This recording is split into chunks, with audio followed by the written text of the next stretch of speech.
महाविकास आघाडीचं शिष्टमंडळ निवडणूक आयुक्तांना भेटणार आहे। 14 ऑक्टोबरला निवडणूक आयुक्तांची भेट घेणार असल्याची माहिती आहे। यामध्ये शरद पवार, उद्धव ठाकरे, हर्षवर्धन सपकाळ यांच्या नेतृत्वात हे शिष्टमंडळ भेट घेणार असल्याची माहिती आहे। मनसे अध्यक्ष राज ठाकरे देखील या शिष्टमंडळामध्ये सहभागी होणार असल्याची माहिती आहे। खासदार संजय राऊतांनी ट्विट करत या संदर्भातली माहिती दिली। या भेटीनंतर सर्व नेत्यांची संयुक्त पत्रकार परिषद देखील होणार आहे अशी माहिती आहे।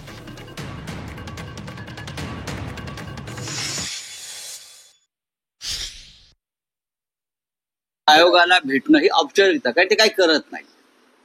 तरी आमचे प्रश्न आहेत, काही शंका आहेत, काही रहस्य आहे, त्याचा उलगडा हा निवडणूक आयोगासमोरच करावा लागेल। आमच्या भूमिका वारंवार त्यांच्यासमोर मांडाव्या लागतील। ही लोकशाही व्यवस्थेनं निर्माण केलेली एक संविधानिक व्यवस्था आहे। 14 तारखेला दुपारी 12:30 वाजता राज्याचे मुख्य निवडणूक अधिकारी चोखलिंगम यांच्याकडे एक सर्वपक्षीय शिष्टमंडळ जाईल। त्याच्यामध्ये माननीय शरद पवार, माननीय उद्धव ठाकरे, प्रदेश काँग्रेसचे अध्यक्ष माननीय हर्षवर्धन सपकाळ, त्यानंतर मनसेचे प्रमुख राज ठाकरे सुद्धा या शिष्टमंडळामध्ये सहभागी आहेत।